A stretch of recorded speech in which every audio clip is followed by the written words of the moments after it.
রাষ্ট্রপতি শাহাবুদ্দিন চুপ্পু বিএনপি চায় তাকে কমপক্ষে 1 বছর হলো রেখে দিতে। যদি জামাত এনসিপির চাপে পড়ে তাকে অভিশংসন করতেই হয়, তাও যেন কমপক্ষে 1 বছর রাখা যায়। আর যদি রাখা যায়, কোনো চাপ না থাকে, তাহলে তো 28 সালের এপ্রিল পর্যন্ত। কিন্তু জামাত এনসিপি এখানে ডিটারমাইন্ড যে একটু সুযোগ দিবে না। সংসদ শুরু হলেই এই চুপ্পুকে লাথি দিয়ে সরিয়ে দেওয়ার জন্য তারা উঠে পড়ে লাগবে, এমনকি রাজপথেও মিছিল করবে। কারণ অলরেডি শুরু হয়ে গেছে। দর্শক, নাহিদ ইসলাম আবারও বলছেন রাষ্ট্রপতিকে অপসারণ করে গ্রেপ্তারের দাবি। এর মানে তাকে অপসারণ করতে হবে এবং গ্রেপ্তার করতে হবে। দেখেন, বিএনপি 1 বছর রাখতে চায়, ইটস ট্রু, বাট একটা দেশের রাষ্ট্রপতি যিনি আইনের ঊর্ধ্বে, যাকে মহামান্য বলা হয়, যাকে মহামান্য বলা সংসদের কার্যপ্রণালী বিধির বাধ্যবাধকতার মধ্যে রয়েছে, মহামান্য রাষ্ট্রপতি বলতে হবে। রাষ্ট্রের 2জন ভিআইপি থাকে বা ভিভিআইপি থাকে, অন্য কেউ কিন্তু ভিভিআইপি না। একজন রাষ্ট্রপতি আর একজন প্রধানমন্ত্রী। তো দর্শক, এই ব্যক্তিকে বলছে গ্রেপ্তার করতে হবে, এই ব্যক্তি বলছে তুই তাকারি, বলছে যে লাথি দিয়ে সরিয়ে দিতে হবে। ও কিসের রাষ্ট্রপতি? ওকে ধর। এভাবে একটা দেশ চলতে পারে না। বিএনপি বলছে যে না, আমরা সংবিধান মেনে আসছি, সংবিধান মেনে যাব। মিথ্যা কথা, কত বড় মিথ্যুক। কিসের সংবিধান মেনেছে? সংবিধান মানলে তারেক রহমানের পিছনে সমস্ত অফিসে শেখ মুজিবুর রহমানের ছবি কোথায়? তার ছবি টানানো তো বাধ্যতামূলক। কোথায় ছবি? এই একটা প্রশ্ন উত্তর দিতে পারবে? কোনো সংবিধান মানেনি। তার কি মেনেছে? সুযোগবাদী। এর মানে দলীয় স্বার্থে, নিজেরা ক্ষমতা আসার স্বার্থে যেটা প্রয়োজন হয়েছে ওইটা মেনেছে, আর নিজেদের স্বার্থের বাইরে যেটা ওটা মানে নেই। চুপ্পুকে রেখে দেওয়া প্রয়োজন হয়েছে কারণ ভারত, যুক্তরাষ্ট্র, আওয়ামী লীগ, চুপ্পু নেক্সাস বিএনপি ক্ষমতা এনেছে বা এরকম পরিকল্পনা ছিল, দরকার হয়েছে, রেখেছে। এখন দরকার আছে কি জন্য এটা বলি, এটা ক্লারিফাই করা দরকার যে জামাত এনসিপি কেন। জামাত এনসিপির তাদের এটা নতুন কিছু না, তারা তো পুরনো গ্রাউন্ডে আছে যে না, কিছুতেই চুপ্পুকে রাখা যাবে না। জামাত এনসিপি অনেক আগে থেকেই বলে আসে, সেই জুলাই 5 আগস্টের পর থেকেই, জুলাই বিপ্লবের পর থেকেই, যে রাষ্ট্রপতিকে সরিয়ে দিতে হবে। এটা তো আওয়ামী রাষ্ট্রপতি, ফ্যাসিস্ট রাষ্ট্রপতি, ফ্যাসিবাদের দোসর রাষ্ট্রপতি। আর আওয়ামী লীগ নিষিদ্ধ হলে আওয়ামী লীগের রাষ্ট্রপতিও তো নিষিদ্ধ হয়ে যায়। একটা নিষিদ্ধ সংগঠনের সদস্য নিষিদ্ধ সত্তা রাষ্ট্রপতি পদে বসে আছে, এর চাইতে কলঙ্কজনক একটা দেশের জন্য আর কিছু হতে পারে না।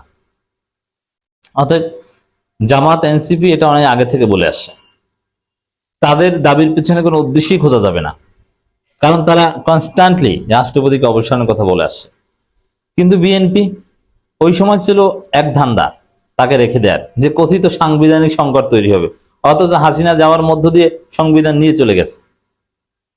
তো এখন ধান্দাটা কি? এখন ধান্দা হচ্ছে, এটা আমি বলেছি আর একটা আলোচনায়, আবারও বলি যেহেতু সব আলোচনা সবাই শোনেন না, যে এখন যদি রাষ্ট্রপতি নির্বাচন করা হয় তাহলে বিএনপি সরকারের মেয়াদ আর নতুন যিনি রাষ্ট্রপতি হবেন তার মেয়াদ হবে সমান। তাহলে 5 বছর 5 বছর, কারণ বিএনপি সরকারের বয়স এখন পর্যন্ত 1 বছর হয়নি এবং 1 মাস হয়নি। তাহলে দিন শেষে দেখা যাবে যে সংসদ 12 তারিখ শুরু হলে কয়েকদিনের মধ্যে যদি রাষ্ট্রপতি নির্বাচন করা হয়, তাহলে বিএনপি সরকারের মেয়াদ আর নতুন রাষ্ট্রপতির মেয়াদ জাস্ট 1 মাস 1.5 মাস কম বেশি হবে। কিন্তু বিএনপি চায়, যেহেতু রাষ্ট্রপতির ক্ষমতা বাড়ানো হবে, এখন 5 বছর পর নির্বাচন হলে ওই সময় কিন্তু রাষ্ট্রপতির বিদায় ঘন্টা বেজে যায় এবং নির্বাচনের সময় হয়তো বা রাষ্ট্রপতি থাকতেও পারেন না, নির্বাচনের আগে হয়তো বা নতুন রাষ্ট্রপতি ঠিক করা লাগবে। কিন্তু যদি এরকম করে দেয় যে বিএনপি এখন যাকে রাষ্ট্রপতি করে দিবে, নির্বাচনের সময় তিনি চোখ বুজে থাকবেন, তাহলে রাষ্ট্রপতি যেহেতু ক্ষমতা আছে, অতএব বিএনপির রাষ্ট্রপতি ক্ষমতায় থেকে তত্ত্বাবধায়ক সরকারের উপর প্রভাব বিস্তার করা বা নানান কিছু করতে পারবেন। এই ধান্দা থেকে বিএনপি রাষ্ট্রপতিকে রেখে দিতে চায়, যে 1 বছর থাকলে আমরা পরে যে নতুন রাষ্ট্রপতি নির্বাচিত করব তার মেয়াদ তো আরো 1 বছর বেশি হবে, এর মানে নির্বাচনের পরও 1 বছর থাকবেন। এর মানে তখন বিএনপির রাষ্ট্রপতি, সাপোজ 5 বছর পর 31 সালে জামাত ক্ষমতা আসলো, তো জামাত যে নির্বাচনের মাধ্যমে ক্ষমতা আসবে, ওই নির্বাচনের সময়টা কিন্তু রাষ্ট্রপতি বিএনপি রাষ্ট্রপতি থাকবে, এবং জামাত ক্ষমতা আসার পরও অনেকদিন বিএনপি রাষ্ট্রপতি থাকবে, 1 বছর। যদি আরো 1 বছর চুপপুকে রেখে দিতে পারে, তখন বিএনপি অনেক সুবিধা নিতে পারবে যে ক্ষমতায় জামাত কিন্তু রাষ্ট্রপতি বিএনপির। যে এখন যেরকম ক্ষমতায় বিএনপি কিন্তু রাষ্ট্রপতি আওয়ামী লীগের, আওয়ামী লীগ অনেক অ্যাডভান্টেজ পায়। তো এরকম একটা, আবার রাষ্ট্রপতির হাতে ক্ষমতা থাকলে আরো অনেক কিছুই করতে পারে। তো বিভিন্ন দুর্বিসন্ধিমূলক চিন্তা ভাবনা থেকে বিএনপি কমপক্ষে 1 বছর চুপপুকে রাখতে চায়। আর বিএনপির যে চিন্তা, এটা হচ্ছে কুচিন্তা, এটা হচ্ছে দুর্বিসন্ধি। আর জামাত এনসিপি যে চিন্তা করছে, এটা একদম নৈতিক এবং পুরনো দাবির ধারাবাহিকতা।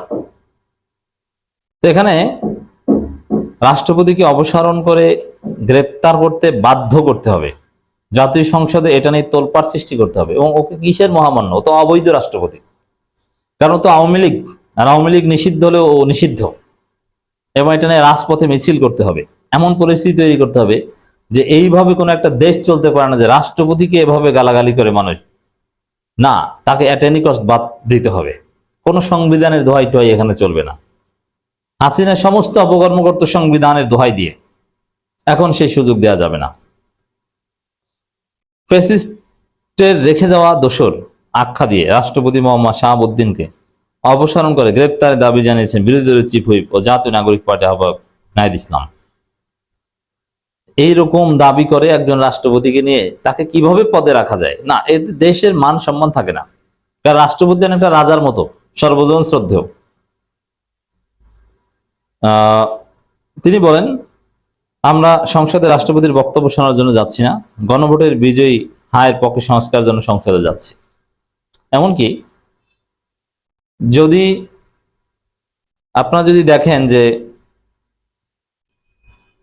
12 তারিখ 13 তারিখ সর্বোচ্চ 2 দিন 3 দিন ওয়েট করবে নাহিদ ইসলামরা, ডাক্তার শফিকুর রহমানরা, যে সংস্কারের জন্য সংসদে কি উদ্যোগ নেয় জুলাই সনদ বাস্তবায়নের জন্য। 2-3 দিনের মধ্যে যদি প্রয়োজনীয় উদ্যোগ না নেওয়া হয়, তাহলে সংসদের আলাদা রুমে আলাদা অধিবেশন ডেকে সংবিধান সংস্কার পরিষদের সভা জামাত এনসিপি শুরু করে দিবে।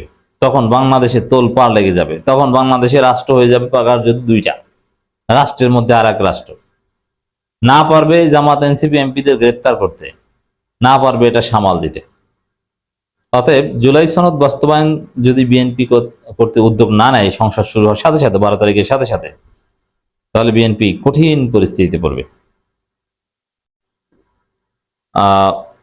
বিএনপির ফ্যামিলি কার্ড ভালো উদ্যোগ।